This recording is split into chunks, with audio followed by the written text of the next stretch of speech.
me. Hey everyone, how's it going? It is I, the real Randy Chavez. I'm coming at you today with Omi Homie episode 64 with my lovely co-host Crypto Rain, Doctor of Stuff, and we are going to be talking about NFTs in general running, Grails and blue chip stuff on VeVe that's running, but Omi's down, and there's a bunch of stuff we need to go over, and it's going to be a great show. Gentlemen, how are you today? Amazing. What about you, Doc? Doc, doing well. Do a little chew. We would like to first thank off our community members. I'm doing good. I'm doing very well. Wes, Croner, thank you all for coming here to support Omi, saying hello. What's up, Igor? How's it going, fam? We love the people coming in, Penguin. So we have Bill Gardner, you're not first. We have a great show today. It's been a week, and how crazy it is, the amount of things that could happen in just a week. If I didn't know better, I would say a couple months had passed, because for several months nothing was moving, and suddenly in a week it happens quick. Did that happen last bull cycle? Refresh my memory if this is similar to what happened last, where ETH starts running, stuff starts running with it, or am I being delulu? Slowly but suddenly, right? So it's just run a little bit faster than what it's been doing, but you haven't seen anything yet. The bigger runs come later. You'll see some things go 10x in a day. 10x in a day? Yeah. That seems wild. Are you talking about NFTs or cryptos, or what are we? Mostly smaller cap altcoins that really pop off. They'll be in the narrative that's hitting. Their market cap might be 4, 5, 10 million, and they just 10x. They go crazy. There won't be a lot of liquidity, and so all of a sudden a lot of buyers will be focusing on scooping it up. Price will run away. For reference, does that happen with projects that are on a bunch of exchanges and just haven't run yet? Or is it like, no, it happens because they're only on one or two and there's a squeeze? Both. Okay. I like Omi's chances. I like Omi's chances too. Doc's taking off the glasses. Yeah, no, I just had to do that. I just had to be like Crypto Rain for a minute, see how it felt, But so one of the stories that I've told in the past, right, is when I was telling Crypto Rain about this project, Bored Ape Yacht Club, and how I thought they were going to be big. And one of the rarest Bored Apes sold for 1 ETH at the end of May. Then it sold for 50 ETH at the end of July. And then it sold for 500 ETH in October, right? I mean, just like a 500x in about 5 months, So, but before then, like it took them like a month and a half to sell out their project, to sell out. Like they didn't just mint out the first day or anything, right? Like, I mean, it took some time. And so I think that this momentum is building, and what happens is like things kind of pile on top of each other to create additional momentum, right? They like build on each other, So like something will pump and then people get excited, and then another thing will pump, which gets more people excited. And then this thing that pumped before it starts pumping again, and it just kind of like I don't even know it. They accelerate each other, right? And so, but it slowly over time starts to pick up more and more. I guess it's that snowball. That's what I'd envision, right? It's just a snowball kind of running down that mountain, and just like over time it gets bigger and bigger and faster, right? And it's just like picking up additional items along the way, and it's just like, right? So that's what it feels like to me. This is what it's starting to feel like. Is this is the time now where that snowball, and it's just starting. Like it's just starting. So people are getting excited, and they're like, "Oh, my token pumped like 30% in one day during the bear market," or like they're so used to like. Maybe it goes up 5% or, 30% in a day, 60% in a day is like a big day. But then like Rain was saying, like you will start to see projects that pop off 2x in a day. And you're just like, what? What is that? Like, that's crazy. And what happens is people will sell out of some of those projects and then they roll it into other projects. Right. And so again, it just creates that momentum. The amount of, it's so strange. And Doc, me and you went over it last week that if an NFT, let's say ETH, just to make math simple, if ETH is worth 1,000 and an NFT is worth 1 ETH, okay, that NFT is worth 1,000. And if ETH goes to 2,000, well, if that NFT were to keep its price, then it should be half an ETH to maintain 1,000, right? No, it doesn't even happen the way where it maintains the 1 ETH, in which case it would double in value anyway because ETH doubled. It actually does the opposite, and it turns into, now it's suddenly worth 2 ETH. So you get the doubling on ETH, and then you get the doubling of the amount of ETH that it's worth, and that's how these certain things do 4x in an insane way. We've seen it with Milady makers and CryptoPunks and Moonbirds and just a lot of the major stuff on ETH that is running, and I assume stuff on Bitcoin as well, like the ordinals. I think those are moving too, but we've slowly seen it move into VeVe.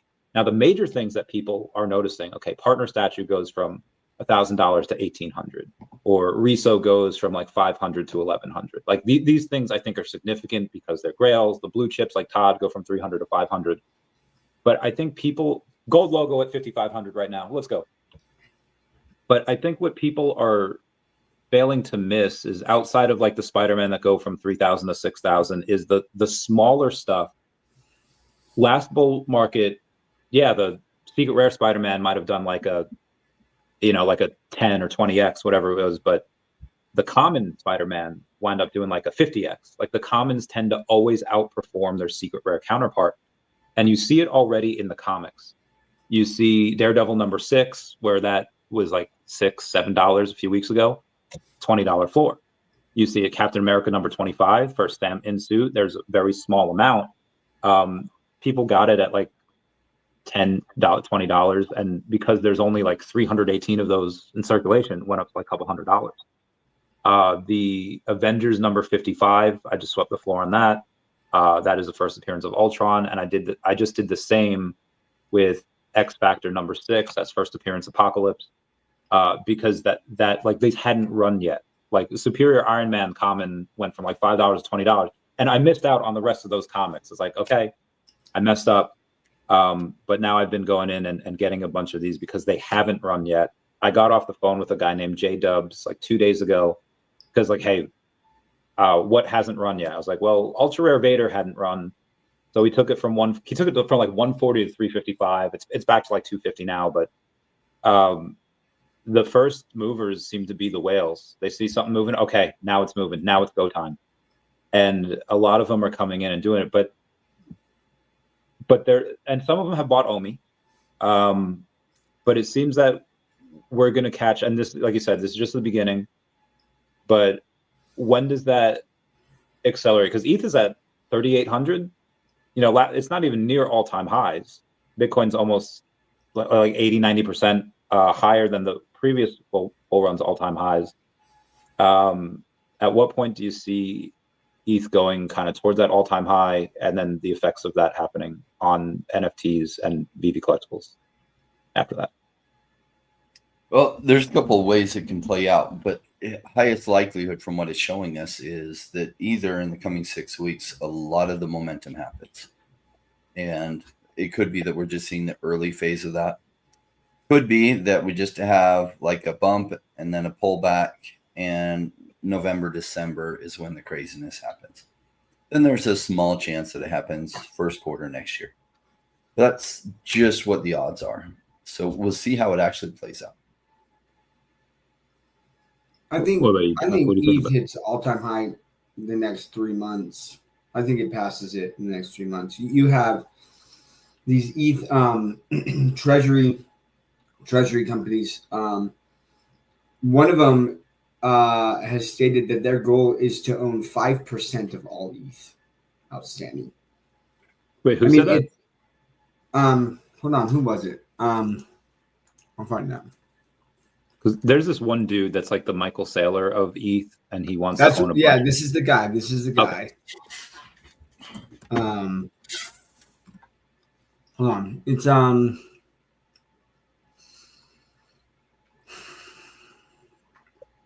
Alex M selling a couple of things today. Yeah, I sold my very scarce Spider-Man the other day. Paid $40 for it and sold it for like $212.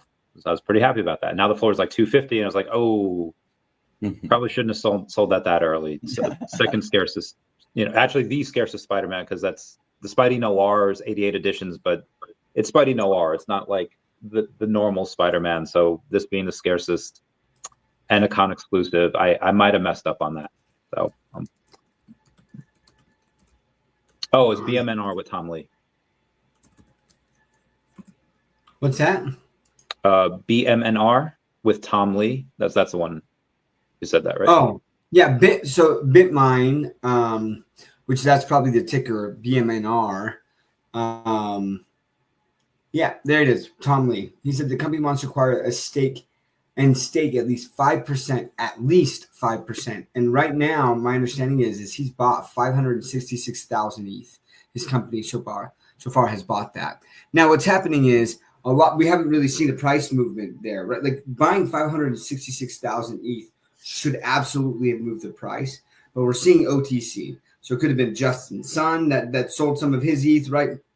He owns, he owned Tether, or what does Justin Sun own? Tron. I'm pretty sure. What's that? Tron. Yeah, Tron. So, but anyway, he had a lot of Bitcoin and ETH, and there's several other individuals or companies that could have done this OTC. But what's happening is that there are some people who are wanting to sell, and they can do OTC in these large amounts, right? But eventually, that will dry up. There's going to be certain people, like, again, Bitmine, they're going to be holding this now, right? Now they've got 566,000 ETH, and they are planning to hold. They're not planning to sell anytime soon. Just like Michael Saylor buying Bitcoin, and he might be doing some OTC deals, but he's going to be holding that. And so the amount of OTC deals is going to shrink over time to where a lot of these other ETH treasury companies are looking to buy more ETH, they're going to have to go to the market. And that is going to impact the price. And so that's why I say I think within the next 3 months that we see ETH pass its all-time high. And so with that, right, you're going to see the rise again of NFTs and those prices that they don't drop in price to keep at the same level. They just follow that price of ETH. So those are going to pump. And I think when you're talking about some of these comics and stuff, the one thing that's really frustrating to me. Now we know with Vader, right? We saw J-Dubs like actually buy the floor. And so you're like, okay, this is where the floor is at. But then it drops again, right? We don't get the sales data on VeVe. And so I do see a lot of posts where someone's like, the floor is $1,500. And it's like, you know what? So I tested this, right? I had one of these comics that was super rare and the floor was like $1,500. And I'm going to list it for $900. No one bought, right? And so like, it's important to be able to see. I know that we talk about floors, and that's all we can do unless we're going to stacker. But that is a problem that we're just seeing floors, but we're not seeing a lot of the sales activity to actually say this is what people are paying for that. And that actually hurts. That hurts the market. If people are seeing that it is, so maybe it's listed for $1,500, but someone actually sees that the last one sold for $1,200, then they might be willing to pay $1,500. But if they don't know and they're like, yeah, probably the last one probably only sold for $400, but there was such a big gap in the floor, that person won't pull the trigger on that. So it really does hurt VeVe's secondary market. Agreed. And has one more point on that ETH. The SEC acknowledged that BlackRock filing to allow staking for its spot Ethereum ETF. I don't know how much they're doing there. Like, I don't know how much they're able to pay out. But if you have people that are buying up this much ETH and they're setting up a spot Ethereum ETF for staking, that could be a lot of money that goes into the system. I don't know how they pay for that. So last week on this subject, I had a conversation with someone who was asking me, Rain, I've had a couple people approach me independently and ask about getting into crypto because they knew I did it. Isn't that an indicator that we're like at the top? And I was like, no, not necessarily, not yet. What happens is those people buy and then they get like a 20x and then they're telling their friends. And that's when the craziness happens. So like then all their friends watch them get money, and all their friends coming in are going to think that they're going to get another 20x on that, and it's not likely to happen. Agreed. There's a lot. Yeah. Why DevVe rose a bit the other day is because they just announced a $300 million buy, or a $300 million raise, where only 30 million went to DevVe right now, and that was their first tranche, or it might have even been 10 million. And they were going to buy DevVe, Bitcoin, and Sol for their treasury, and that's going to keep happening. So that's probably why it kind of pumped the other day. Talk some more on this. I saw that they were opening the thing, but I didn't see that they had. So they had raised 300 million. That's the agreement. Their first tranche came in either the form of 10 million or 30 million. So this was DevStream. Right. That is listed on the NASDAQ, and in their treasury, they're buying Bitcoin like everyone else is doing, Solana and DevVe, and they're buying back that for their treasury to have it on their balance sheet. And again, I can't remember if it was 10 million or 30 million that was the first tranche, but in that, I don't know if they're doing it a third, like 33% each, then that's a lot of money that's going to go into DevVe, because that typically only gets between like $300,000 and $500,000 in volume a day. So when you have that type of money going in, one, it's going to cause some green candles, which people really like. Two, it's going to raise some eyebrows, and people will get that FOMO. I'd want David to do something like that, even for just the announcement of saying, hey, we're going to take a portion of our profits and we're going to open a reserve. Because obviously they have only on there, and we should talk about that next. But even just saying that we'll have Bitcoin, like, they don't even have to put that much. And it could be a portion of their profits, not even revenue. So it doesn't even have to be that much. But that being said, the business development wallet did move, I think, a couple billion to MEXC. And so for the business development wallet is used for multiple different things. One of which is the adding liquidity to certain exchanges. And could they have just put that there on the MEXC? Sure, I'm sure some of that did go to it. I would rather them put more liquidity on Base on Uniswap and Ethereum on Uniswap.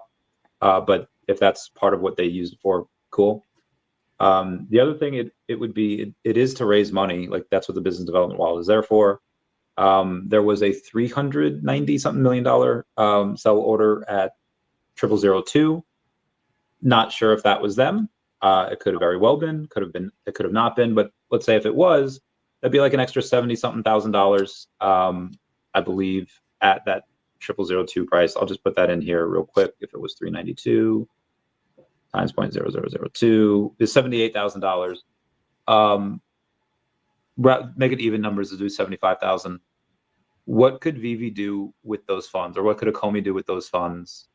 Do you think this could be the start of marketing? Do you think that? I guess we'll play that out, and then we'll see what other options they could do afterwards. But just general thoughts on that, what they could do with those funds.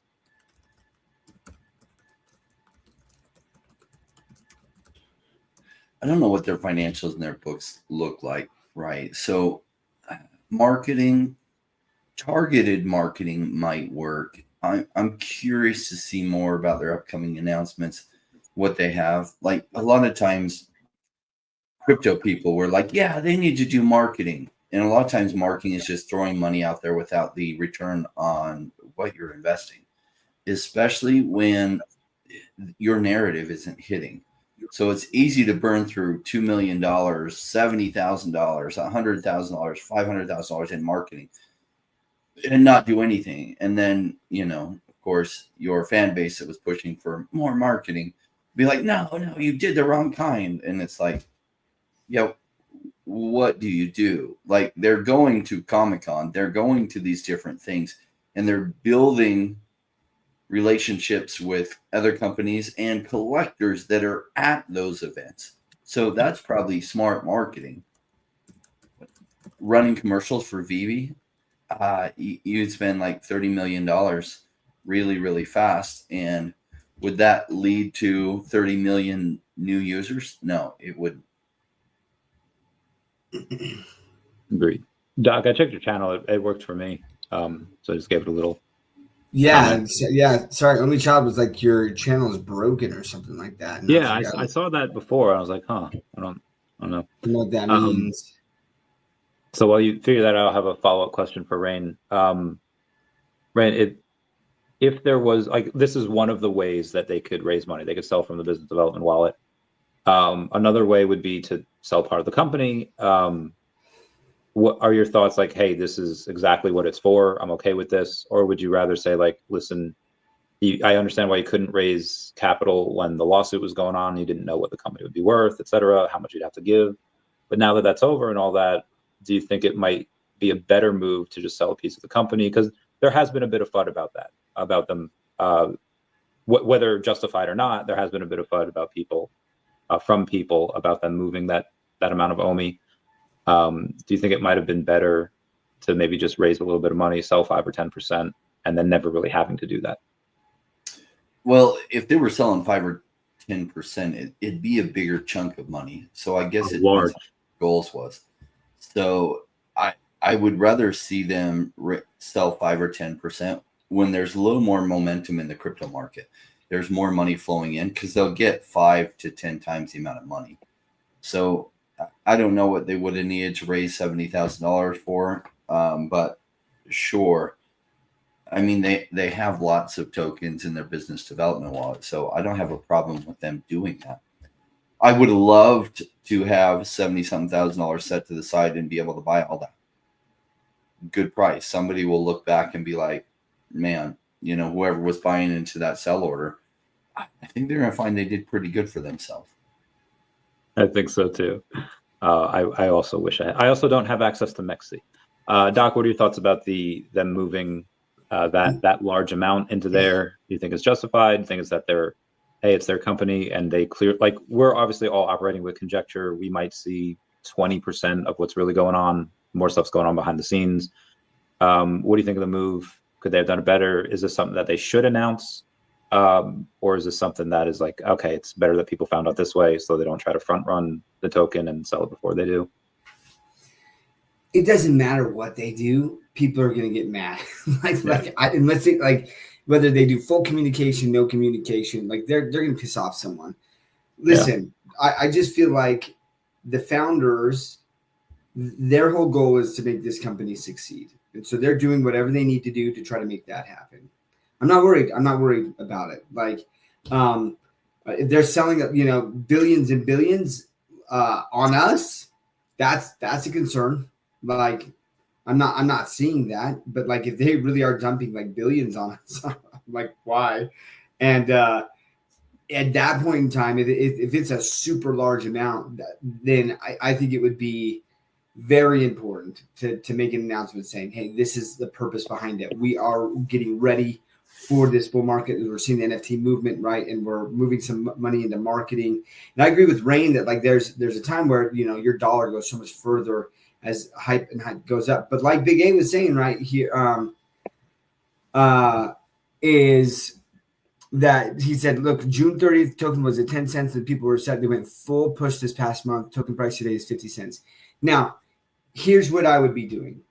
Apparently, there is this really big announcement coming. It's supposed to happen in May. It's supposed to happen in June. It's supposed to happen this month. It hasn't. A 72-hour fast for nothing. Yeah, I know. It's crazy.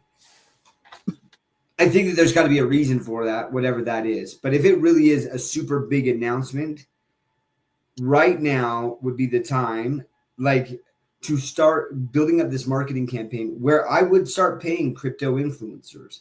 And I would start saying, hey, in tandem with this announcement, talking about the token and how we can be using whatever partnership this is, right? And how you can be buying this with OMI, how you can be buying like licensed IP and having these crypto influencers talk about that, right? Like, I think that you would absolutely see an uptick in the price. And like, look, crypto is all about attention. It is. You can have the best freaking project in the world. And I think that VeVe has one of those.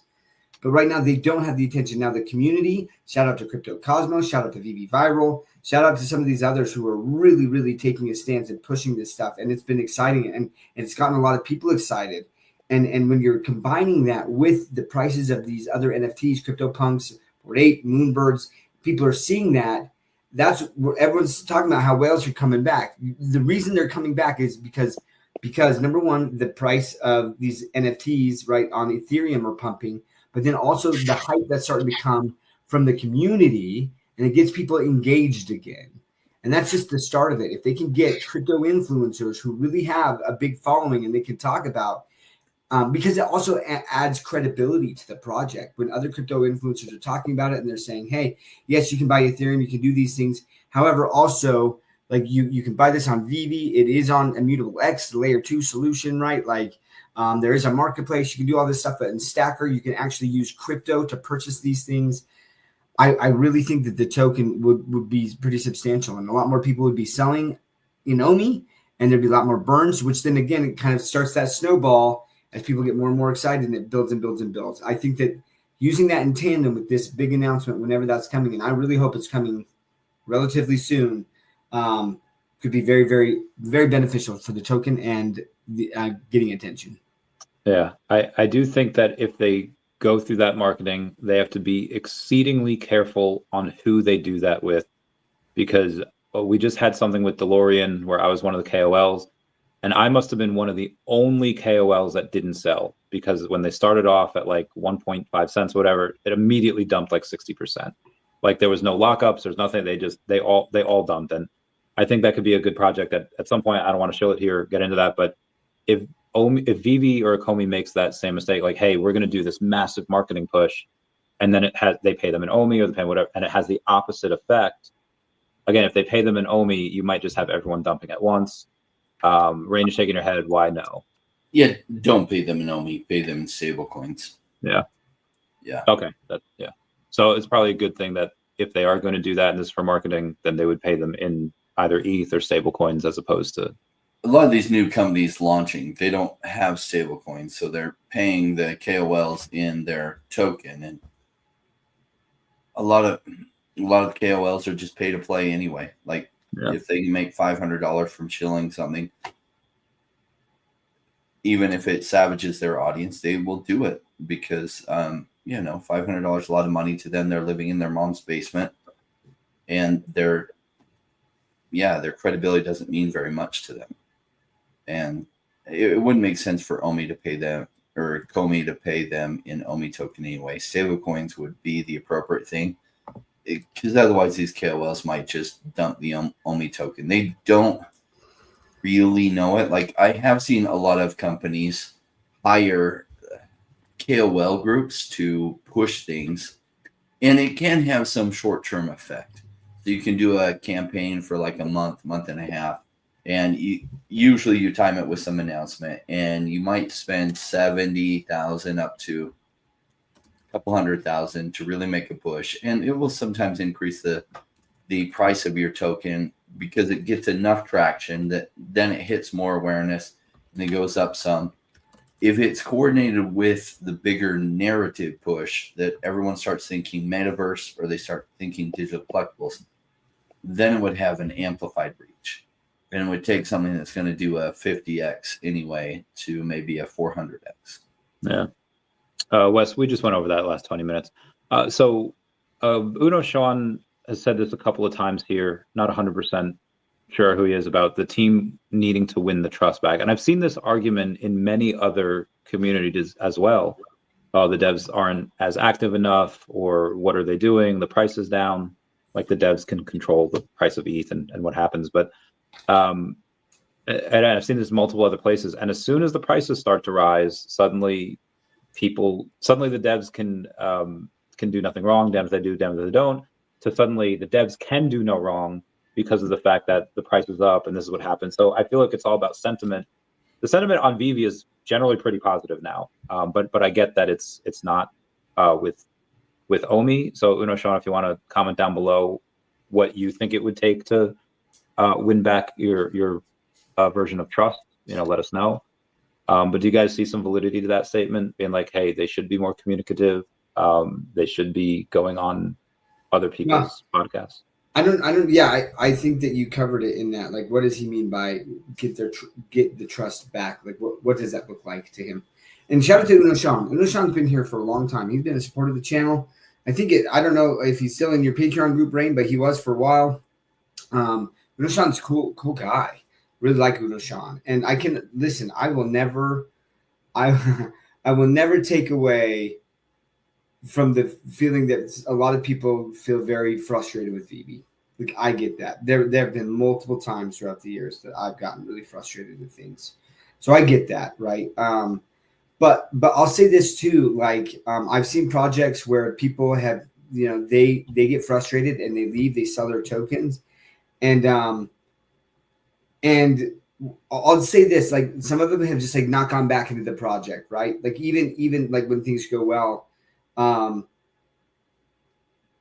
during a hype cycle, VeVe won't need OGs who have left. I don't know how else to put it. They won't need me. I mean, like, I'm still here. They won't need me. Like the hype cycle brings in such a flood of new people. Think about last cycle, right? There were no OGs, and VeVe did very, very well because of all of this hype.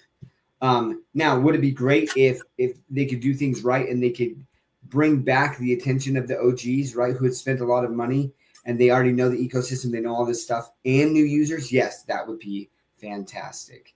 But honestly, like, if VeVe hits a narrative, there's going to be a flood of new users that all of the other people who, for one reason or another, are disenfranchised or upset at VeVe for very valid reasons, I don't think that they'll need them. But what will happen is that at some point, a lot of those OGs, they will start seeing the prices going up on all this stuff, and they're going to FOMO right back in. And that's what I think, like, when it's like earn our trust back, like Big A said, we just had a drop on Sunday, right, with that Spider-Man, that, like, anyone who got that made money. It was a profitable drop. That will start happening more and more if the NFT cycle picks up. More and more are going to – now, they've got to make sure that they get the amounts right, on things, and it's not going to happen with every drop. But over time, as more and more users come in because of this hype cycle, things will start to sell out more, right? Because people are just new and they're just trying to get these things. Yeah, reseller groups alerting. Yeah. So, like, it's just a cycle is what it is. And I think that we're at the beginnings of a new cycle where I think that a lot of these things, not everything, but a lot of the grails and a lot of important pieces, those are going to start going up in price from where they've been in their all-time lows. And some of them by substantial amounts. But then even new drops are going to do something. And this is where I just have this feeling that this announcement that they've got, it better be big. I don't know. I hope it is big, man. Because, like, if it's just like a new comic or something, I'm just gonna be like. Well, Dan mentioned it was something with gaming. So yeah, I'm really leaning towards Minecraft, because Fortnite already has all the IP. Probably wouldn't be anything with that. And Roblox had their big announcement like 2 weeks ago, and VeVe was nowhere to be seen. There's no retweets or anything. So Minecraft seems like kind of the same. It could be something else. It could be like Five Nights at Freddy's. Could be, but I think Minecraft would be that thing. So that's where my money's going on. There is speaking of OG, this has been a horrible couple weeks for VeVe. It's Village, Bud Thompson, and Laurie Brenner. Yeah. This has been a horrible couple weeks. I loved Bud Thompson. It's Bud Thompson here with another VeVe like a coming update or whatever. Like and he had his spreadsheets and stuff. He was so great. I watched his video every single week, man. I loved his updates. Just such a fun, unique individual. I had no idea he was going. So many people with these health issues, right? They just kind of keep under wraps, and it's just devastating, man. Like, I still have not been able to post about Lori, man. I can't do it. I start drafting stuff, and I had an interview with her on my channel. I was just looking at that, like, interview with the Queen, and in fact, I had her. She was the first one to interview Dr. Prophet. And I had set that up. We were talking on Spaces. Yeah. And she was like, "Oh, like someone was like, it'd be so cool to be able to interview Dr. Prophet." And I was like, "I can set that up." And they're like, "What?" And I was like, "Yeah, hold on, let me see." Right? I mean, just she was just such a wonderful, awesome, intelligent, fun, unique individual, man. And I loved her Queen's Court and Bud Thompson and Clark Kent, Batman. Just man, several members in this community have just unfortunately passed away recently, and it's awful, man. It's awful. Bad times. Going back to the biz. Big A says, I miss when Ben would say something and it came exactly as said. Yeah. So I guess before we get to that, we had mentioned the drop and how it was great, but I feel like what people hated the bots years ago because nobody could get anything. Like, oh, it's the bots. And yeah, fair point. It was that caused people that actually wanted the stuff to have to pay a premium. And a lot of those bots were deactivated, banned, etc. And then as soon as bear market came, Russia invades Ukraine, FTX collapses, and all of this stuff goes bad, people like, kind of miss the bots because at least their stuff would go up. At least you had certain things that, money was flowing through, and the bots are gone. People had left. And then you have a guaranteed moneymaker with the Secret Rare Spider-Man, and some of the bots came back. And it doesn't seem like VeVe's doing much about that yet. They have given verbal affirmations like, yep, we're watching them. Is that something that you think is like, well, people were complaining for so long, the prices aren't moving, nothing's selling out. If that helps, do they kind of let them stay for a little while? When do you go on and really take them out? Like how much people have to be here before you say like, okay, we know who the bots are, we're going to delete all these accounts? What does the timelines on that look like? Or do you get rid of them at all? Well, I hope they get rid of them. I mean, the bots come out when the market is happening so fast that if you get a drop, there's value in that. And maybe we're going to enter that season again. The bots only went away because, well, they did institute some things. So the wait list and other things, which are really cool. And that will decrease the amount of bot problems because when it came down to the clicking, bots can always click faster than you can. So I'm curious to see how this shakes out. But what they were saying were like, oh, I wish the bots would come back. They're really just wishing that digital collectibles going crazy would come back. Where if you did get the drop, you made a 4x or a 5x or a 10x. We saw that again. Funny how we saw that again recently with VeVe, right? And all of a sudden sentiment's up. Why? Because sentiment follows price action. So people are like, VeVe needs to win back our trust, or OMI needs to win back our trust. And it's really just because the price is down. I would say overall, I really believe in David. I really like the team at VeVe. I like the team over at Comey. They're one of my favorite projects in the whole crypto space. I don't distrust their team at all. I feel like they've earned my trust. Now I'm just waiting for price to go crazy. But I'm a person that likes to buy low so I can sell high, and OMI's price is still really, really low. Some of the stuff in the VeVe app is still pretty low. So there's still some great deals out there. That's an exciting time for those that understand buying low so that you can sell high.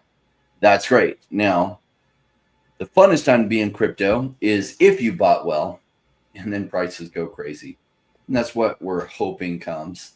And maybe the bots coming back is a sign that that's coming. We'll see. Okay. The Doc, what are your thoughts on the bots and the you have people that say bots come from reseller groups, all for banning bots. What are the things that I think they might be a necessary evil for now, and then at some point definitely get rid of them because it is not fair to people who actually want to collect stuff and buy it.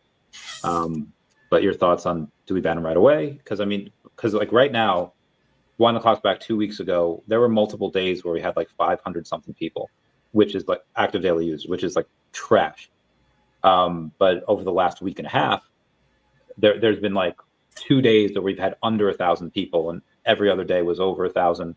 The metrics look really good. When you go from 500 something people a day to 1,900 people a day, where we had for Nova, that's a really good look, and I feel like might want to keep them for a while. But again, what's your thought? Well, I think that VeVe has instituted some pretty big things that make it a lot more difficult for bots, right? You've got KYC. Like now, That's only when you try to sell. But that's the thing is bots, their whole purpose is to sell, right? Now you can get synthetic KYC accounts. I mean, there's ways to get around it. And I think that they did that last time. But I believe that as the market heats up with VeVe, I think the MCP points are going to play a bigger role. And that's one of the ways they can really impact the success of bots is through MCP, because those bots, they've got to own stuff to get the MCP, right? So if they're just buying and selling, they're not going to get a lot of MCP that way, right? And so I think that, Foster, he kind of had that tweet and he was talking about things that they're building this second half of the year. And I think that, I think that there's going to be a lot bigger use of MCP points to combat the bots. But I think that what they're saying when people say they miss the bots is they miss the liquidity that the bots brought, which also helped the prices, right? And so I completely agree with Rain that it's more about the price action that people and the bots were there due to the price action, not vice versa, right? Like as more and more people were wanting these drops and they were going for it, and you could basically get it and then sell it at a higher price than what you paid for it. That's all of these bots came in, but that was really the market. I mean, and we did have this artificial pump because of those stolen gems and stuff. I mean, there's some interesting things last time, but I do believe that there's going to be a pretty significant pump, and it will just be because of the hype cycle. VeVe's been around a lot longer.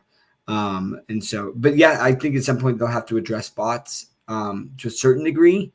We'll see. So from another part of the world that I feel like a lot of people here maybe are not familiar with, Rob Coax just spent 6 months in a jail cell, but you know what? The VeVe market was on his mind. And that just a testament to how many walks of life that VeVe affects. And I know, unfortunately, that some people have lost faith in the company, and I get that sometimes people need to vent. The amount of times that I've had to walk my whales off the ledge from dumping everything and just eradicating the price it's more than a couple of times, because of the fact that, David says something, we're going to have something soon, and then it doesn't happen for months. So I completely understand. But if you really, Aljadero lost faith in David, in his ability to perform and execute, you probably wouldn't be here. Like, you probably wouldn't be on YouTube commenting. Like, you'd probably say, like, hey, but something, I don't know what it is, keeps people coming back. Even the haters, that's like, I forget that quote from like Jay-Z or something. It's like, oh, you might be a hater, you might badmouth me, but you still listen to me. You're still a fan. So VeVe's got kind of that magic sauce that keeps people coming back, regardless of the and I know what everyone's saying. One of the ones from Big A's, I miss when Ben would say something and it came exactly when it said. Now it's back to soon. And again, recently I've had people say, like, be very negative, as in like, all right, we're supposed to get it on this month and this month and this month, and it doesn't come. So I understand that. But I think when you go and take a look at the stuff that has been delivered, that kind of, I don't know, big emotions make people say and do things, but sometimes they just need to vent. Sometimes they just need to go in and say, no, let's. I'm going to back some of these people up with comments, though, because I have constantly talked about communication, and I still do not understand. VeVe, if you are watching, someone from the VeVe team, please have a discussion. Please have a discussion about communication. Look, for whatever reason, there's been a stall in whatever this big announcement is. Why in the world? I defend you guys in a lot of ways. Whenever I feel like there's a logical explanation, but there is no logical explanation to me as to why someone from the team cannot come out and say, hey, we know that we initially stated that there was an announcement coming. There's been a delay. We don't know when it's going to, we don't have a timeline yet on when that's going to be, but we wanted to give you an update that it's still in the works. It's still coming. That's all we're asking for. That is not hard. That's not hard. And there's no reason why I can think of why the team can't do that. And that's one thing that Ben Rose did so well. He communicated. Everyone's sitting here talking. I was so bummed when Ben Rose left because of that. You know what? Who's on our channel every time? Yeah. Ben Rose was on our Omi is my homie channel, supporting Omi is my homie. And don't get me wrong, like I love it, but like, you know, like all of these other VeVe channels, they get support from VeVe. Since Ben left, we don't get any support. Like I don't see anyone on the VeVe team anymore commenting here. What a missed opportunity, man. Like to support this stuff. Like I'm still blown away by that, right? And I talked about that last time that David Yu, he is the CEO of VeVe and Ecomi. And I'm very disappointed that even with this lawsuit behind them, that I have not seen a bigger push of David Yu and the team talking. And now I'm starting to see Foster Hill, right, the community manager, doing that. And that's great. He's the community manager, but I am seeing these very, very big companies and their CEOs tweeting about their token, and they're very big companies. I don't understand why David can't do that. And I hope that if he watches this, that he considers that, because that's a big miss. Agreed. Rain, what are your thoughts on that?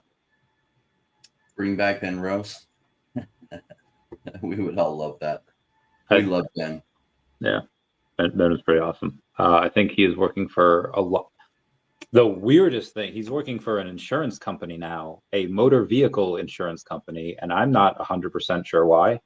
I feel like he could have gone anywhere in the world, and he's working for a auto insurance company now. He's getting paid really well to do so. Yeah, I'm sure he's got a super high position in it, and maybe some freedom, and maybe, whatever. But yeah, yeah. Anyway, sorry, I'm just going to address real quick where Digital Vibes, and shout out to Digital Vibes. I like Digital Vibes. They are active in the drop streams in space, but like, and I get that. Like my Collectibles, like he's up more on the VeVe side, right? And VeVe Official is more on the VeVe side. But there's a whole token tied to VeVe. There's a whole token tied to VeVe. So why aren't they here too? Like I don't get that. Like I don't get that. It's like we have really, with the exception of when Ben Rose was here, we have rarely gotten the love from VeVe. But when Ben was here, we did get love even from the VeVe team. Even though they didn't do giveaways on our channel, they will do it on yours, Randy, which is awesome. And like, because you talk about the token and VeVe, and like I appreciate that. And maybe it's because we specifically say Omi is my homie, but we talk about VeVe quite a bit, And there's a lot of people here. If they own Omi, they absolutely own VeVe stuff. Like I don't think I've ever interacted with a single person who only owns Omi, because it's tied. Yeah. And so, sorry, like this is me just kind of like a little bit flabbergasted as to like why we continue to don't get the love, and the token doesn't get the love. I think it's a valid conversation to have. And so, when Randy, you talk kind of about emotion, like I can feel the frustration from people where they're just saying like, hey, we were told certain things about this token, or we're told that these announcements are going to be made, and then they're not.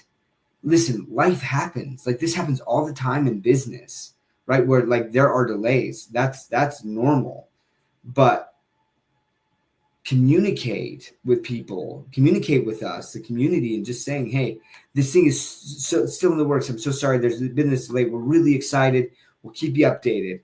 A week later, guys, I'm still following up. There haven't been any changes. There's been some delays, or maybe they will have an update and say, as it stands right now, like we're looking at within the next 2 months, it's going to happen. And if I'm that person, it's probably going to happen in the next 3 weeks, but I'm going to throw out 2 months to give me a buffer, and if something changes, but because what happens is over time, you'll give these updates, and then something will eventually happen. And then that trust is there that like, okay, there is these delays, but they communicate with us, they keep us up to date, and then it eventually happens. The worst thing that you can do is make an announcement or say that there's something coming and then just freaking ghost the community. Yeah. That's got to stop. Yeah, they need to. So this is something that I didn't even think about. I did address on my channel the other day. Without saying too much, VeVe is not the only, and I'll get back to this. I recognize I probably would not be in the position I am right now without VeVe. So we all do this of our own free will. None of us have, unless you guys secretly have contracts with them. I don't know, but maybe Rain does. No, I don't. So we're not paid to talk about this at all. But I've done less for other companies in which I've gotten a piece of those companies and token rewards. And I just, again, I make a fuck ton more with doing less with other companies. And that disincentivizes me to want to talk about VeVe and Omi. Like, okay, why would I do this? But again, I recognize that I wouldn't be in these positions if I was, and part of the reason was because it is a great company. It is going to make, I believe, me probably a decamillionaire in the blow off top between the VeVe and Omi stuff. Or at least it's going to help. And I wouldn't have gotten the ability to go to certain places or meet with certain people without being the like spokesperson for VeVe and Omi unofficially, of course, because I don't work for them. At what point should we expect something? I mean, I always bring up to people, ask not what your bags can do for you, ask what you can do for your bags. Like, are you going over to and rating every post? Are you commenting? Are you like, because and some people don't want it, and that's fine. Some people don't have time. Cool, set it and forget it, and I think that's fine as well. But how much should we expect? Like, what's the minimum? Is it? It probably should be at least a David coming in. It doesn't even have to be from his account. It could be from his account. Somebody's doing it. Hey, thanks for coming here. Thanks for talking about this.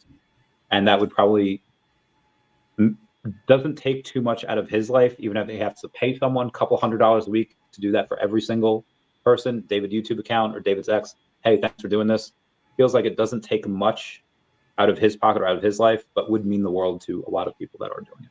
But again, we are doing this of our own free volition. What are your guys' thoughts on it?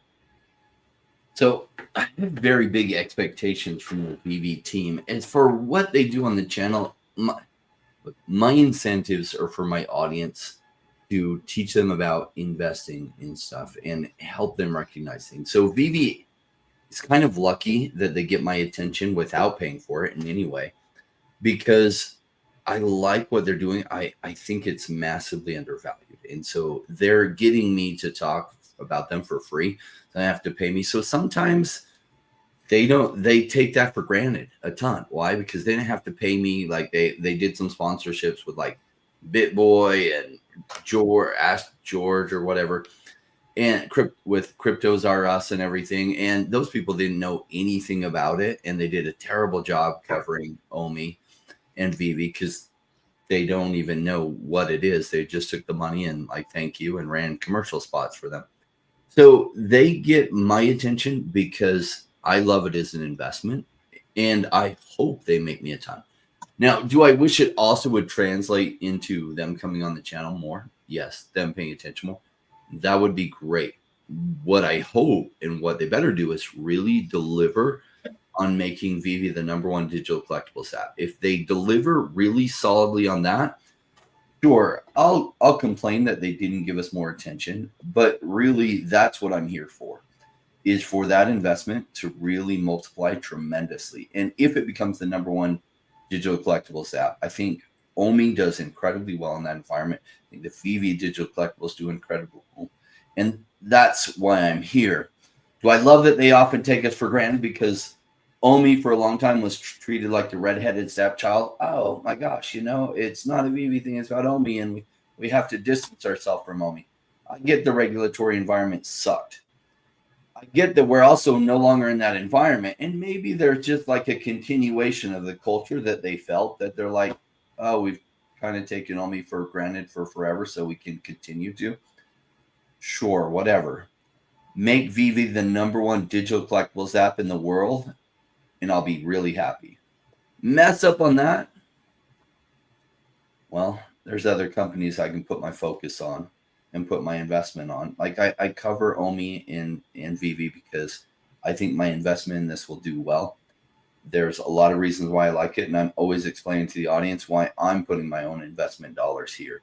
And I wanted to do Omi as my homie. I wanted to call it this because Omi was massively undervalued because of the regulatory framework, because the team wasn't talking about it. That's part of the reason the token's been so punished. And it's still punished now, which is, a lot of people don't see that as good. I see that as amazing. Because one of the things that's made me a lot of money in real estate investment and then crypto investment is buy low, sell high. But when you're buying low, it feels like it will always be low. And you realize when you have enough experience in this, and I've been doing investment for 25 years, a lot of things that are low and feel like they will never go up, oh, they do go up. And sometimes they go up a whole lot. So you're looking for those undervalued gems. And I feel like OMI is one of them. Do I wish the team gave us more love? Well, they did when Ben Rose was here. And when he left, that left with it. That's disappointing. I can say that. Yeah, I mean, don't get me wrong. Like, obviously, and I completely agree with Rain.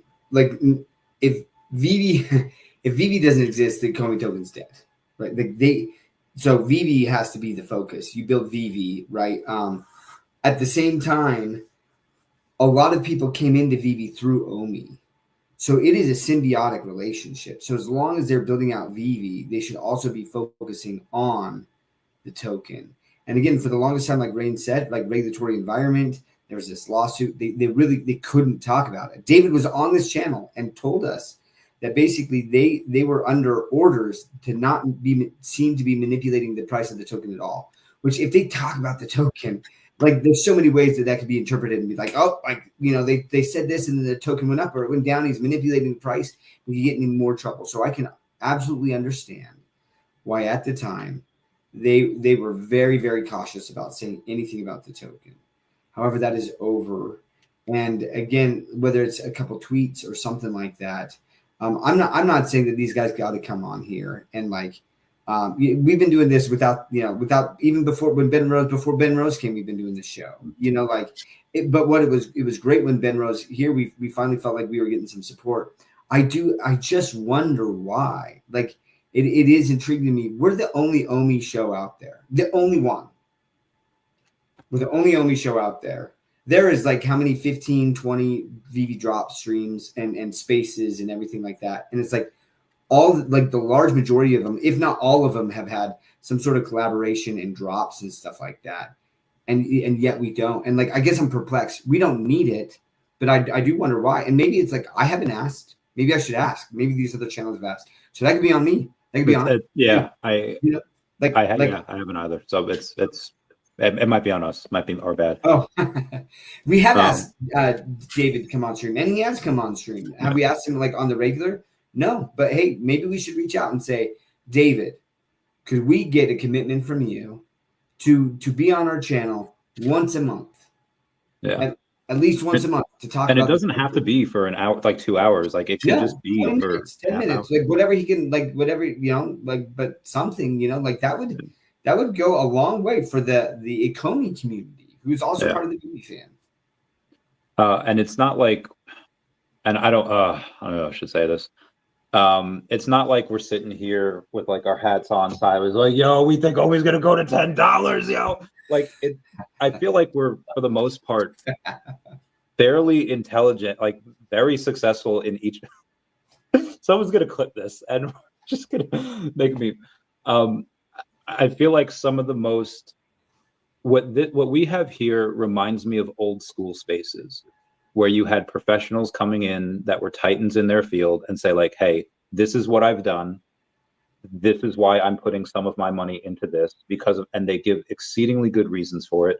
And I just don't see that a lot of other places. Like, I'm sure you get nuggets here and there, but a lot of stuff is, again, a lot of stuff is fun. A lot of stuff is community building that I see other places, but a lot of stuff is like, I get invited to a show and the first 25 minutes is music. And it's like, I can't justify going on these certain places when like that's the amount of time that I have so little free time, and that's what I have to do. Anyway, Ted Rabbit says, I've lost faith. Boz was invisible. Boz has been, again, he might have been invisible months ago. He's been active. He's been pretty active for like the last week. He's been very visible recently. And so Penguin, just from my point of view, I've had much more. The streams have gone longer because there's a lot more people here that are active, asking questions. Some people that have come back that haven't been here in a while. There are some new people. Granted, I've hooked up with a lot of other projects, but in the last couple of weeks, I've seen a pretty decent spike. I wouldn't say spike, a decent uptick in the amount of people that are viewing. So just to throw that out there.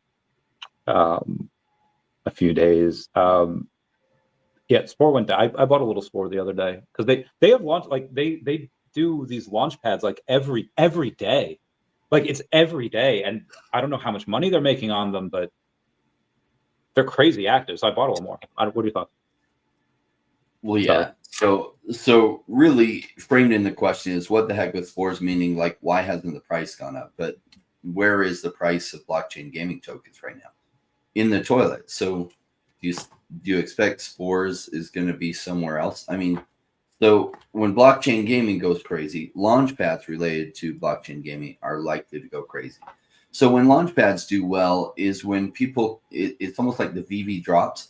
When people can buy Launchpad tokens, which give them access to these oversold drops that everyone wants in or under like oversubscribed drops. So they have to have the token to get it.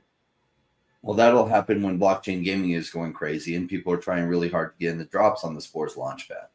So you're just waiting until then. Like, what does it matter what the price does? Like, we're not at that point. So it's like the lower it goes, if they're still surviving, and I love that they're doing lots of drops, that means they're probably generating some kind of revenue from doing the drops. So they're probably going to survive until the bull market. So that's a good sign. Their market cap is abysmally low. And so it's got high potential for massive gains from here if they can survive. And if they don't totally do away with the utility of the token, which can happen if you think about it. What do you have when you own a token? You don't have equity in the company. A company could neuter the utility of their token completely and destroy the value. That'd be bad for the reputation to do it. Most companies have not done something like that, but it could happen. So just realize whenever you're buying a token, it's a risky proposition. When you're buying a Launchpad gaming token, when blockchain gaming is down, well, yeah, that's still a risky proposition, but it's a risky proposition with a huge potential upside if it goes well. Now, early stage business investing, just realize in general, your odds of doing well with that are low. I like the crypto space because your odds are less low than what it is in the real world. And if you're right and it does well in the upcoming bull run, your returns are so much higher than regular early stage investing. So if you get good at this space and taking odds where the odds are stacked for you and the multiples can be so high in this space, you can make the kind of gains you can't make anywhere else. But it does take becoming good at being an early stage investor to really crush it in this space. So will Sport survive? Probably. Will it have pretty good gains from here? That's my guess. But it's just a bet. Like, I have a whole bunch of Spores myself, and I'm playing that bet myself. Do I know for sure to work out? I don't. I'm just playing that bet because I like the odds. Agreed. There was a question from Dead Rabbits here, and obviously we can't give financial advice or anything. So if it were me, and if I was starting if I had nothing, if I had no crypto but I had 25K, if it were just me, I'd do like most of it. I'd split it between Devi, Definity, and Omi. 25, 25, 25, and the other 25 I'd keep in like ETH or USDC. And if anyone had a major dip or major dump, then I would dollar cost average there. But that's just me. I have no idea what cryptos you have, how much you have, how much it's so. But that's just me. But this is kind of a fun thing, though. If you guys had the same scenario and you were restarting over as a new person, young person, they have 25K, how would you put it for yourself? I'd probably, if that's all I had and I was new, I'd probably split it up over 5 to 10 projects. I do like Devi, I do like Definity, I do like Omi at these prices. And so personally, those would be some of the ones that I put in, maybe 5 in a piece, and then I would split the remaining 10 into other things. Yeah, I'm with Rain. I diversify a little bit more, and I learned that early on when Rain first really got me into crypto. I think I was in like 3 projects. One of them was Legends of Crypto, if you remember that token, Rain, that game. And I think I was in 2 others, and I remember all of these other tokens. Rain was like, "Oh, this one popped off for me. This one popped off for me," and I was like, what the crap? I was getting so angry that like none of my tokens were popping off, right? So then I ended up selling one of the tokens and then bought into something that had pumped. And then that token that I sold pumped and I was all pissed. And like, I mean, I just learned right now. Legends of Crypto actually did really, really well for me. That was great. And that kind of also, and Spores at the time, actually Spores, Spores is great for me. They've got an awesome team. Rain interviewed him multiple times on the channel. Very smart people leading that team. And so I agree with Rain that like that they could absolutely make a comeback. I'll tell you that I can't remember this product. If I can remember the name, I'll say it. But like I was in this venture capital group, and there was this project that they had done a raise for. They were fully vested, and like it was just collecting dust in their wallets. And the thing did like a 750x for them. I mean, it just like blew up out of nowhere, and they were tripping out. Like they were so excited about it, and like, and I hadn't invested in that project. I'm trying to remember what that is. But anyways, Rain, I feel like you would know what that is. I'll have to DM you to tell you the VC group. Let me do that real quick. I know which one. It was a Solana-based project, right? I don't remember. I don't remember if it was Solana. But yeah, like I mean, it just went crazy after doing nothing for so long, and like most people thought it was dead. Synesis. You know? Synesis. Synesis 1? Was that what Synesis 1 or yeah. So like they were just like it was dead, and then it just went crazy. So I think that's like part of what's gonna happen, man. But sorry, I'm just looking at some of these comments, and there was getting back to the 25,000. I would definitely I would diversify quite a bit, probably get into 10 different projects. I might have it a little bit more heavily weighted into Omi and DevvExchange, because DevvExchange in their timeline, right? So back in January, there's this hype about, this partner that they're going to be announcing. The token jumped pretty high off of that speculation, right? And then it didn't happen, and it dropped down significantly. But they just issued their roadmap, and they say that this partnership announcement's coming sometime in the fourth quarter. Yeah. If it's as big as like they're kind of making it out to be, it could be, and especially with like, basically the Genius Act becoming law, and you've got these other, the Clarity Act that's going to be passed in some way, shape, or form within the next couple months, and then the anti-CBDC, and also on top of that, regulations coming out. Because in case you guys aren't aware, a lot of times what happens is Congress and this, they will pass a law, and then the regulators interpret that law to then enforce it, right? That's what happens. So the financial regulators right now, they're looking at the Genius Act, and they're saying, how does this apply? Whether it's the OCC, the FRB, the FDIC, the NCUA, right? Like, these banking and credit union agencies, they're looking at like, how does stablecoins interact with the financial system or banking, and what are the regulations that we need to implement around this that banks have to comply with. And that's going to be coming. That's going to be coming fairly soon. I think that Trump is going to be pushing that with all the agencies. And so when you're getting, and this is where we're going to start talking about, listen, there was the meme coin narrative, right? And everyone was like, Pumpamentals are better than fundamentals. And to a certain extent, that will always be true because pumpamentals are the narrative, and meme coins were the narrative, right? But I promise you, there will, if there is a bull run this cycle, at some point in time during that bull run, there will be a race to the fundamentals, and those projects get serious money invested in, because the meme coins, a lot of it, that's the degens, but the projects with fundamentals, that's institutions, right, with billions. So retail is also very powerful, don't get me wrong, but institution money comes into fundamental projects during a bull run, and that's when you see massive pumps and stuff. That's right. For example, with Blocktopia, which was one of the investments that Rain and a couple others got rugged on right at the last with this VC group. They put in, like, there was a VC raise, they put in the money, and then the day before we were supposed to get our tokens, they were like, oh yeah, we're going to refund you your money. But what had happened is Blocktopia was planning this big metaverse, and then Meta announced that they were entering into the metaverse thing. And this token did like 1,000x over 3 weeks, 1,000x, right? Because the fundamentals of a team that had been building before this announcement was made. So all of this money went into that token, right? So that's where I think that we could see some substantial gains.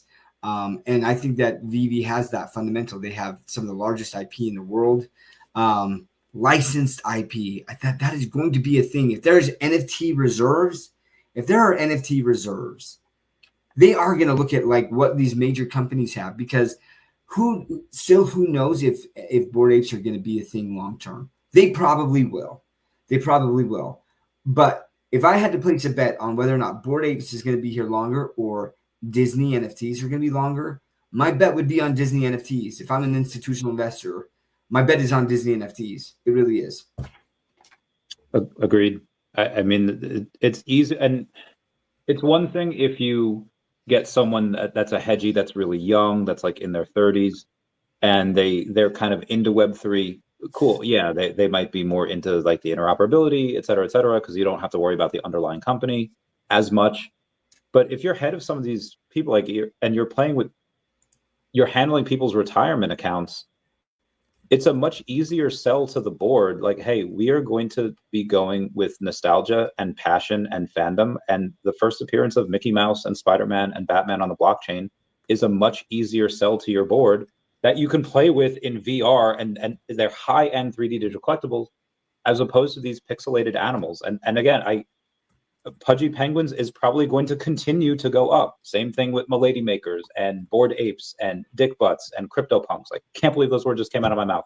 But they'll probably continue to go. But that's a lot harder to get past a board of people. Like when you have Microsoft that votes to not have a Bitcoin reserve, clearly a bunch of these people have no idea what the heck they're like. The technology is the worst thing that you can do is let technology pass you by. And it's just a lot easier to sell to the board Mickey Mouse and Spider-Man because it's easier to trust than what's a Bored Ape? What is this?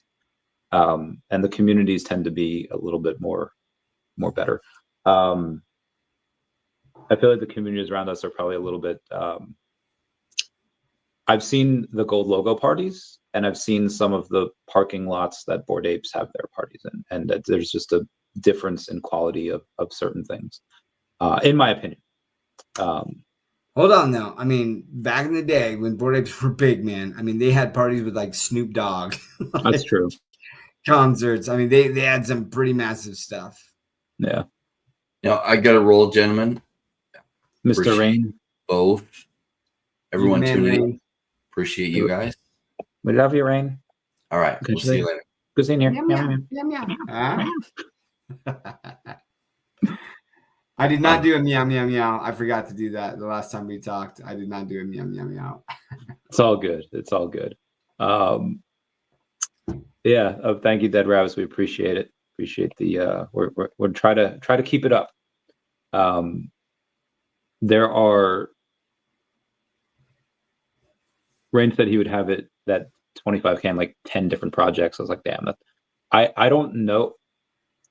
I don't know if there is other. I'm sure there are other projects with the same fundamentals as VeVe and Omi. It's hard for me to know them as like I know Dfinity intimately and DevvE intimately, and obviously the tokens that I have like Decat, like sure because I'm the one controlling it. But which other ones are you like? Hey, this is just as good, or it's in the same area or tier as VeVe and Omi that I haven't mentioned. Which ones? I think you like Cornucopia. Yeah, I was gonna say, listen, this is my special plug for Cornucopias Game. Okay. I in full disclosure, I invested in them back in like 2021 is when I first I did a pre-seed raise for them. I was extremely impressed with their pitch deck and all I have seen. Now listen, you want to know who does a phenomenal job of communication is the Cornucopias team.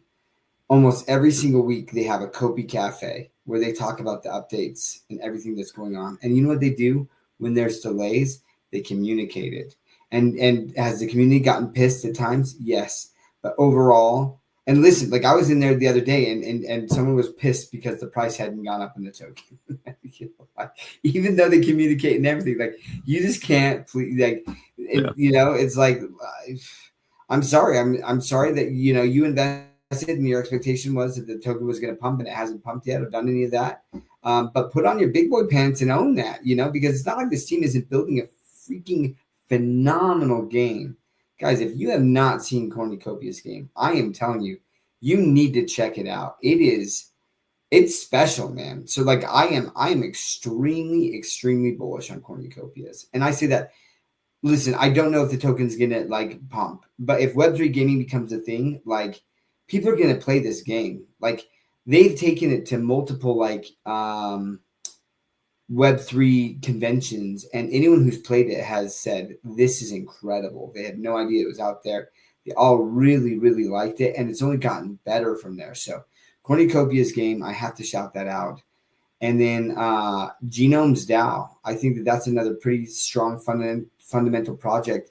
They basically, a brief synopsis of them, and we've had them on the channel, or I've interviewed them. Me and Rain have interviewed the CEO, Aldo Dupape, multiple times. And the whole premise there is basically you get to own your genetic sequencing. So you pay to get your genetic sequencing done. They issue these reports. And then you can pay. So one of the ways they make money is first from running that report. But then second, you can pay to get additional reports done depending on some of the information that you want from your genetic sequencing. But they have started to partner with, and they had a massive investment from what was that group? It's a big venture capital group. It'll come to me in a little bit, but what was that? But so anyways, I've already gotten. So I did my genetic sequencing, and they partnered with these research companies because these research companies, what they have to do Animoca? with, no, it wasn't Animoca that I'm aware of. But so research companies, what they'll do is they will run these tests, right? And they'll go out a lot of times to Africa, and these studies can cost anywhere from like $10 to $20 million to do these studies. And they're drawing blood and they're doing these tests and running these things, and they pay these. But now Genomes DAO can go and say, hey, we have this massive bank of individuals, right, that you could draw from. And so then these research companies are like, yeah, we want to run some tests. We need data, of males from the age, African-American males or white males or both or whatever. They can get really specific from this age to this age, and we're willing to pay. And what they'll do is they'll buy the genomes token and then pay you in the token. And so like I got paid. It was really interesting. They did this study on what genetic markers, like how many people in this field of Genomes DAO's bank have the genetic markers that are tied to adventure seeking, basically. And I'm like, oh, this will be really interesting. So I actually got paid, right? And they grabbed my data, and then I got this report back that basically said, hey, you've got like 3 of the 5 genetic markers tied to like adventure seeking, or thrill seeking, right? Which is, I'm like, that makes a lot of sense. Like I love, and I love doing extreme things, whether it's eating, terrible food for the first time, like that. Like, for example, I was in Iceland, and in Iceland, there's this traditional Icelandic Christmas or holiday dish called hakarl, and it's fermented shark. And what it is this shark that they catch, and it doesn't have a urinary tract, and so it excretes the urine through its skin. That's how it gets rid of it, which means that there's a high ammonia concentration in the skin. And so they catch the shark, they bury it, and let the ammonia seep out over time, but it ferments it, right? And then they unbury it and they freaking eat it for Christmas. And so I went there and I'm like, I've got to try this dish. Like, I've got to try this. So I go and I buy it at the grocery store. And as I'm checking out, the lady is like, you know what this is, right? And I'm like, yeah, it's hakarl, right? And she's like, yeah, you're going to eat this? And I was like, wait, time out. Isn't this like your traditional Icelandic Christmas dish? And she's like, I mean, yeah. I'm like, so you eat it, right? And she's like, yeah, but we all hate it. We do it because it's tradition. But like, you're not Icelandic. Like, why would you be doing this? I'm like, well, I want to try it, right? And she's like, you're crazy. So I freaking like, oh man, I have a video, but like I opened this thing, and like as soon as I open it, Randy, oh my gosh, the smell. I just Horrible. opened the package and I was like, ugh, ugh. I was like, like, oh my gosh. And when I put that in my mouth, it was like the worst thing ever. But I love that. I love that shit, man. I love being able to. So how did it taste? Like, did it taste awful as well? Awful. It was as bad as it smelled. And like it was like soggy, which I'm a texture person too. Like I love kind of like harder, crunchy stuff. And it was just like, you know, like the floppy dead fish handshake. Like that's like, Yeah. like imagine putting the floppy dead handshake in your mouth and it tasting like rotten fish. Man. That would be awful. Like, it was, but like I love that stuff. And I mean, I remember even there's this Lake Powell that no, I think it was Flaming Gorge. It's another large body of water out here near Utah that I go to every summer with a buddy of mine. And there was this massive rope swing right out there. And like, I mean, it was big enough that some people were like, I'm not even going to like swing off this thing. And me, I'm like, how much would you guys give me if I tried a double backflip? You know? And I think it got to like $3 and like, you know, a cherry Coke. And I'm like, I'm in. Like, I'm in, right? Because I just wanted some incentive to do it. Now, here's the funny thing is like, I get up there and I'm like, okay, I'm going to do this. I'm like envisioning how I'm going to do it. So I grab the rope and I get out there and I do this beautiful double backflip. Dude, I sense it all the way. I'm like, I've got this. And so then I open up and I'm just like, ta-da.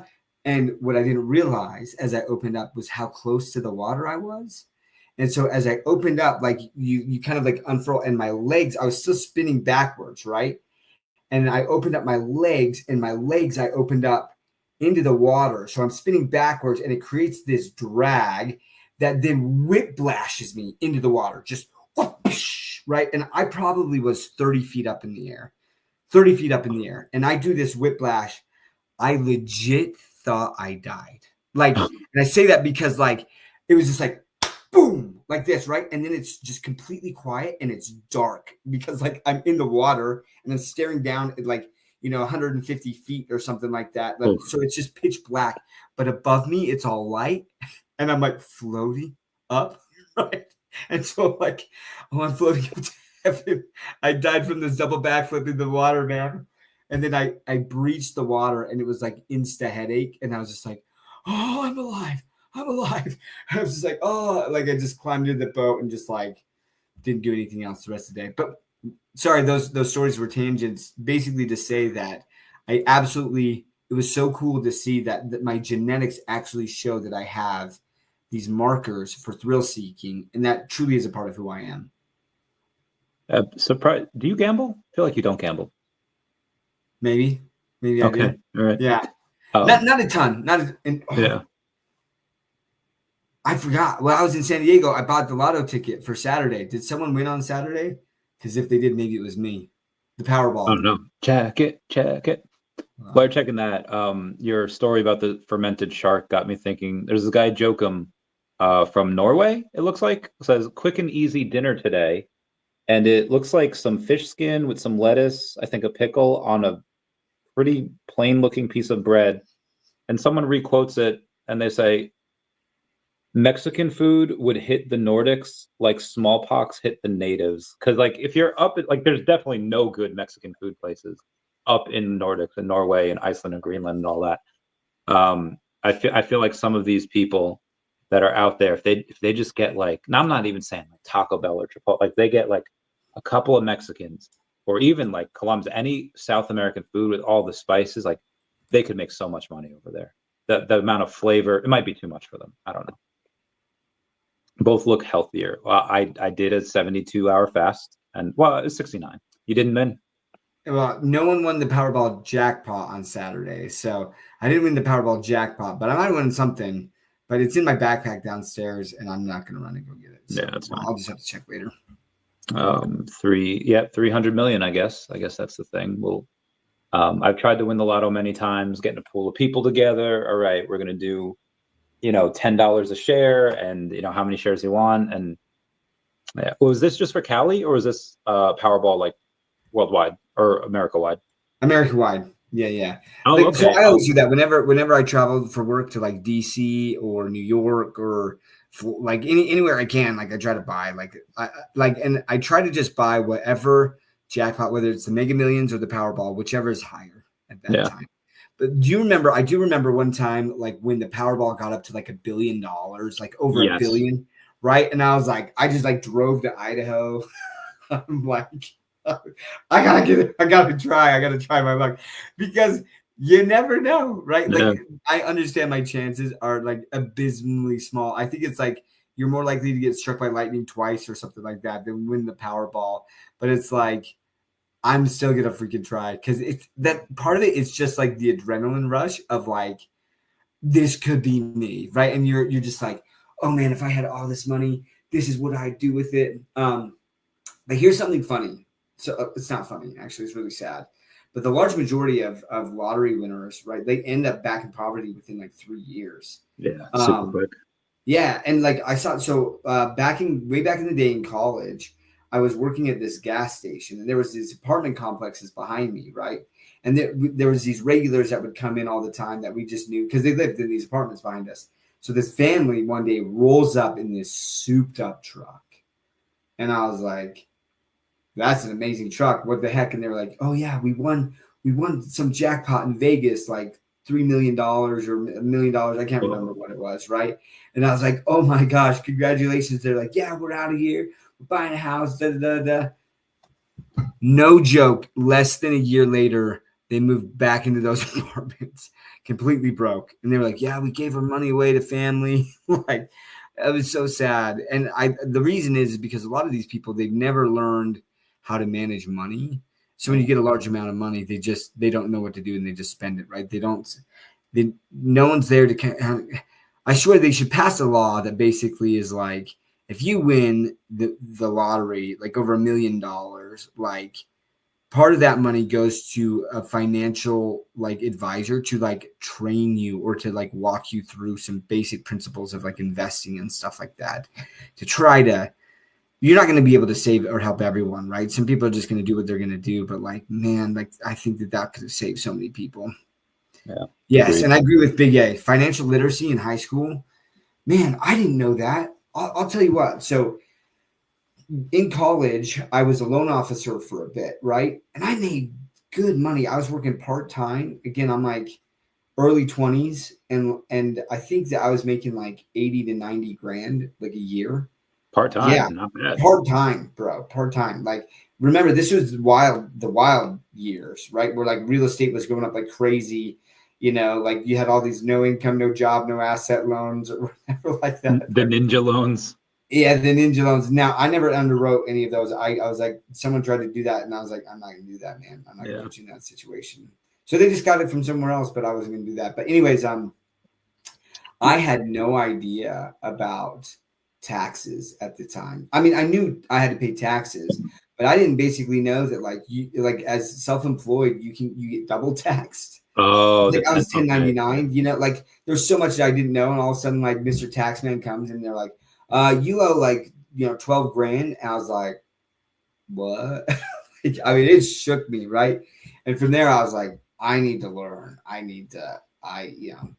Geez. So that was a big slap in the face, a rude awakening, because I've never taught that, man. Like, and like my parents didn't teach me financial literacy. They didn't, but you better believe that I'm doing that with my kids now, man. They got piggy banks, and I got these little books that tell them about savings and compound interest and these cute little kid stories and stuff like that. Like, I'm definitely teaching them about that. And it's actually really cool to see with my daughter, where I'm like, hey, you can buy this. Like, if you want to buy. So what I do is we go to the store and I'm like, hey, I'm not buying anything. You guys have money. If you want to buy something, you can buy it with your money.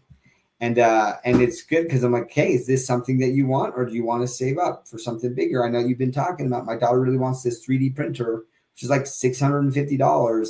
And I'm like, so do you really want to spend it on this this $3 candy bar or something like that? Or Do you want to? That's going to make it harder for you to save up for your 3D printer. And most of the time, she's like, no, I need to save up for my 3D printer. But like giving her those opportunities to like learn and to process and to think like, and some of that delayed gratification that Rain talks about. That's really good. Have you ever read The Millionaire Next Door? No, I should have. I've heard that recommended. I mean, you don't need to read it. You probably know everything in that book. You could rewrite that book if you wanted, but I would suggest that everyone read that book that is just coming into finance. And so I really like it because it's all about minimalism. Like they take these two doctors that are making like $500,000 a year, and one of them after 7 years is worth like, I don't know, like $7 million or a few $1 million, and another one is worth like 400,000. And it's like, what the fuck? How are these two people making the exact thing, so much money? One's worth multiple seven figures, and what's the main difference? And the difference is that the guy that has the only $400,000 in net worth, or at least on the side, he's got this huge mansion, he's got a couple supercars, he goes on vacation a couple times a month. And the other guy that he has a net worth of like $7 million, doesn't. He has a very modest 2-bedroom house. He's got like a Kia or a Toyota Corolla or whatever, and maybe goes on vacation once or twice a year. And he doesn't go out, and I really like that because it tells people that you don't need to run this rat race just to keep up with the Joneses and have a house in a space with much of space that you don't use. You could go on and make a lot more money if you save. And obviously I need to invest. You don't need to save, but that's one of those books that I really enjoyed when I was young. It's like, yes, this makes sense. Because when you're younger and you see everybody that's just, yeah, I'm going to go get this mansion with a bunch of my buddies, as opposed to staying like in something that's super, super small. Or it's like, oh, do I want to go out, spend a couple $100? Like, I should probably save when you're younger, you want to, again, keep up with the Joneses. You want to go with the flow. You want to do all this stuff. And I'm not saying not to have a good time, but to really kind of save and live minimalistically is pretty important for long term. And that's what I've tried to do too. Yeah, I think it is important, right? So it's interesting. I was having this conversation with an individual, and they were talking about potentially taking a job with much higher pay. And they're like, listen, my whole goal is to just retire earlier. And, doing this, if I could work, extra hours and do this, and have this money, maybe I'm able to retire 10 years faster. And I said, what the difficult thing about this is? I'm like, there are so many people who have this same idea. They're like, I'm just going to make more money and I'll be able to retire sooner. But there's this thing called lifestyle creep that starts to happen. And it happens to almost everyone. You have to be extremely, extremely disciplined. Because what happens is you start making this money, right? And instead of your Volvo, right, or your Honda Accord, now you can afford a Mercedes-Benz, right? And it's not that much more money. You've got more money. It's fine. But what starts to happen time and time again, because I have a friend who's a financial advisor who's advising people who make millions, and they're like massively in credit card debt, right? And like it's this lifestyle creep that starts to happen where it's just like, well, we need to go on funner vacations. We need to stay in nicer hotels because we can. Right. And the point that Millionaire Next Door, as you're talking about that, is trying to make is like, you can still have a great lifestyle, right? And not be flashy and have fun and just have a normal run of the mill car, but you've got all this extra money. Now, for me, I could die tomorrow. So when I travel, I'll get money for traveling. They call it per diem. Right. And, there's some people that I know that they legit just pocket it all, and they'll just like eat peanut butter and jelly sandwiches or something like that. And I'm like, Listen, that's the life you want to live. Like, that's great. And one person in particular, he's done very, very well. Like, he's bought townhomes and he started to kind of grow this, but like, he's extreme. He will carry. This is a highly intelligent, highly well-paid person. Okay. Like, just as a backdrop, this dude will freaking in his luggage put in like canned foods from home and fly across the country and like eat these. That's a bit extreme. That's so extreme to me. I'm like, you know what I want, man? Maybe once a week I'm gonna go out and have a nice steak with some of my buddies or something. Like I'm gonna go enjoy some life, man. Because I can't take any of this with me when I die, and I could die tomorrow. Tomorrow's not promised, right? So there is this like balance for me where I'm like, I'm still saving money. I'm still putting some stuff aside. I'm still investing in crypto. I still have a really nice 401k, doing well. But like at the end of the day, like I'm not buying anything super crazy flashy. Although I did have a 1977 Corvette for some time. I love that. But anyways, I think it is important to try to moderate that and say, don't go so extreme that you're freaking bringing canned foods, in luggage across the country and eating that. But like, I mean, Randy, this is not intentionally a pot shot against you. That's fine. But the thing is, we have different tolerances. Now, you're putting everything into crypto, and we talked about this, right? Like, listen, you've got a much bigger bag of OMI than I do. You do have a bigger bag of DevvE than me. I've been stocking that, but like, yours is still bigger than me, and you have more DFINITY than me, right? But like, I also have probably another 50 tokens that I'm in, that if I was to sell all of those and then put that into OMI and stuff like that, we might have decently similar bags. You'd probably have more, because I honestly, with the amount of money I put into OMI, it is not worth that much at all. Yeah. And that's part of the risk, but you've dollar cost averaged a lot. But where I'm going with this is that if one of those three hit, because you're more concentrated in those, right, and you have a bigger bet on that, like, man, you could have you could be substantially richer than like whatever happens with me. Right? I mean, I'm confident that they all hit. I'm hoping that they hit separately, and that maybe now that you see the NFTs running, maybe OMI goes up first. And I don't even need it to do like I think in a blow off top, if they do a lot of stuff correctly, they could do 2 to 4 cents. But even at 10x from here, and I have $500,000 in it, I'll is that less than I put in? Like, that's less than my dollar cost average. But if DFINITY and DevvE are still down here, I have no problem peeling off 10% and putting another 25K into DevvE and DFINITY. And then a couple of I'll obviously support my smaller projects, Ladies on Solana, the Cat, etc. But and then that way, that extra 25K in each, then when that Believes Crypto, do you know Believes? Who? Believes, BLEEVES. Decent DevvE whale. He's got a bit more than me. He might have I think he has 100K now, DevvE. Big YouTuber. He might start talking about another crypto soon. He talked the other day about, I had him on after DevvE released their roadmap, and he said, listen, I'm a little disappointed because they have really nothing in Q3, although I think in Q3 they have their public sharding that's going to be available, which will be great.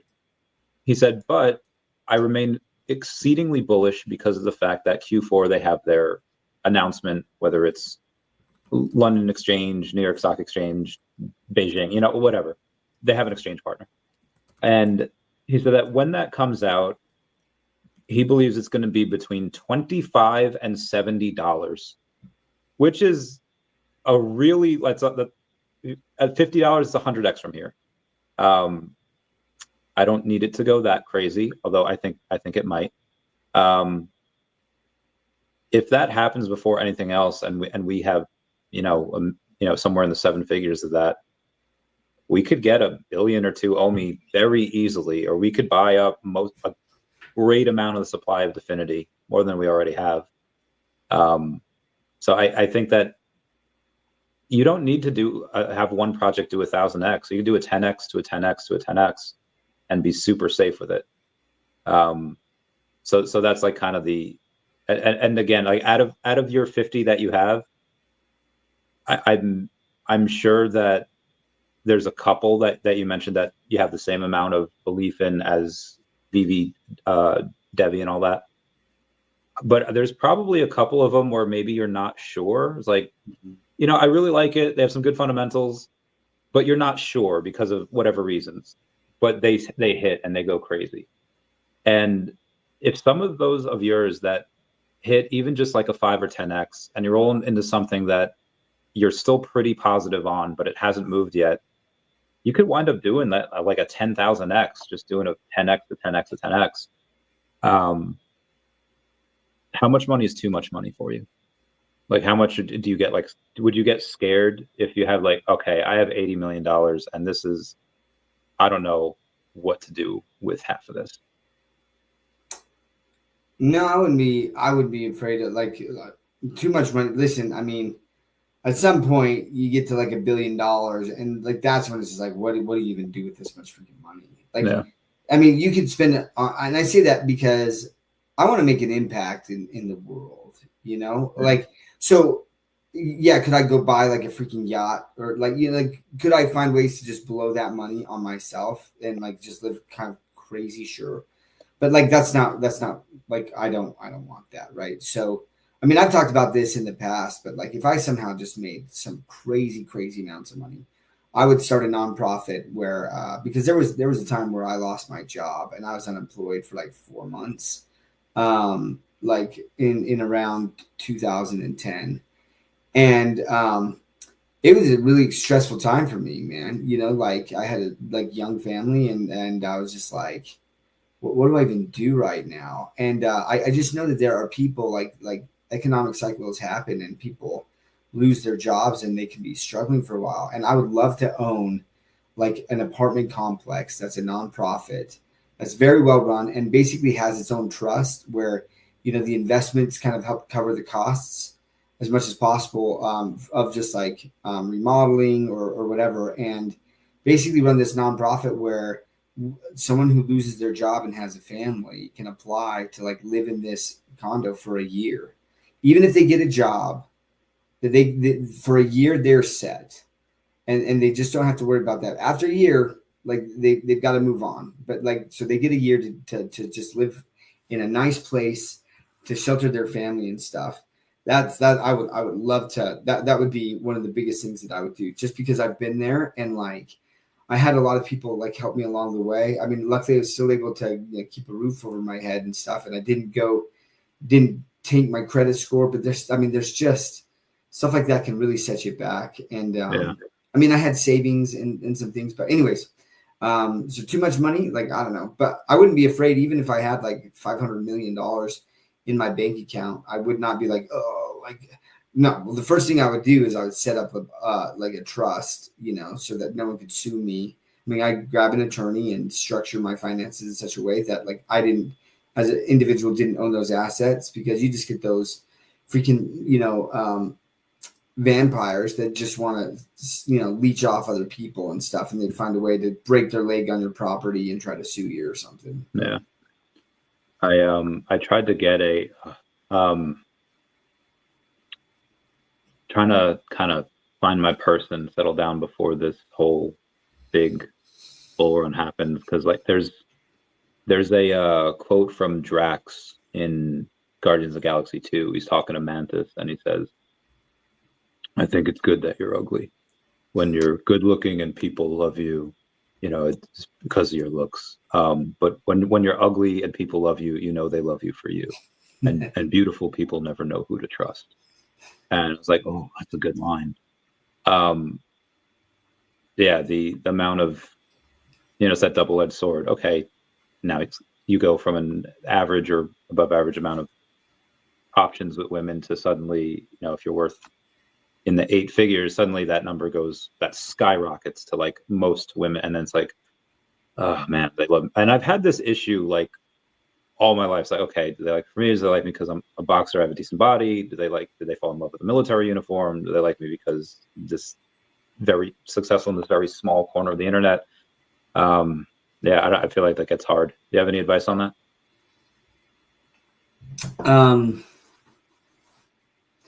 Sorry, advice on women loving you because you're military, like the uniform of your body, or so you in your scenario where you'd have that trust, and people would apply to stay in your apartment or house or apartment complex, you would have to vet those people and to be like, okay, who's trying to leech off the teat and who's actually down on their luck. Like how do you vet? And obviously I'm drawing a parallel to women, like, hey, do you want me for me or because of the big fat bank account? Yeah, well, so I mean, I think it would be I would play that out differently, right? So with the way that I would vet is basically I'd have to have support. They'd have to show like that they got let go from their job and why. So for example, if they got fired for poor performance, sorry, like that's not the person I'm looking for. I'm looking for someone, right, who just like they did everything, but the company had to downsize or something. You know what I mean? Like through no fault of their own. And so I would be like, listen, if you want to apply for this, we're going to contact your former employer. We're going to find out why you were let go and what's going on. We're going to look at your work history. Do you have a history of freaking being at jobs for 2 months and then leaving? Yeah. I'm sorry, but like this nonprofit is not for you. There's a specific purpose for this that I would set up for that. With respect to girls or friends in general, like, I mean, there's that, more money, more problems, right? And I think that is one of them, is that like you do get a lot of people who automatically, as soon as you start making money, they show up out of the woodworks and they're like, oh, hey, I remember you high school, and all of a sudden like they're your like freaking best friend, right? And I think that's why a lot of times people who make it big in life, like they're kind of like they move out of their own town because it's just like all of these people, like they just, they can't trust the people anymore. But for girls, the very first thing that I would do is I'd just be like, I mean, if I'm really interested, I mean, if you're dating a girl, you can probably tell over time, but it's going to take some time. Like, I think that people can be very convincing originally that they're falling in love for you, but like the biggest thing would be a prenup. Yeah. You'd be like, listen, if you love me, like if we get divorced, you don't get anything. I built all of this before. Prenup. Yeah, an ironclad prenup, right? And if they were like, they didn't even blink, right? And they're like, 100%, I'll sign that. I don't care. But, I've seen some of these videos, of these women that are just like, but like, why would you even do that? We're not going to get divorced, and all these tears and stuff like that. And it's just like, if you don't understand that, like, this is one of the ways that I'm going to make sure that you love me for me. Yeah. And not for my money. And if you're not willing to do that, I can't trust this. Yeah. Can't. Like, that's one of the ways that I would do it, right? And you're saying, listen, I built all of this beforehand. And unfortunately, the law, if we marry without this prenup, you get half of all of this stuff I built before we even met. They're financially incentivized to do that to you. Yeah. And listen, I'll tell you what, if I fell in love with a woman, let's say that there was someone like, and it was just like, oh my gosh, she was just filthy rich, and like, I was like in love with this woman. I signed a prenup. I don't care. You know what I mean? Like, yeah. God, anyways, I just like, yeah. Anyway, I thought it was a good place to end it because I do want to talk for 1 minute off camera. I know you got to go. Everyone say bye-bye to Dashy. Bye-bye, Dashy. We love you. Thank you all for joining another episode of Omi.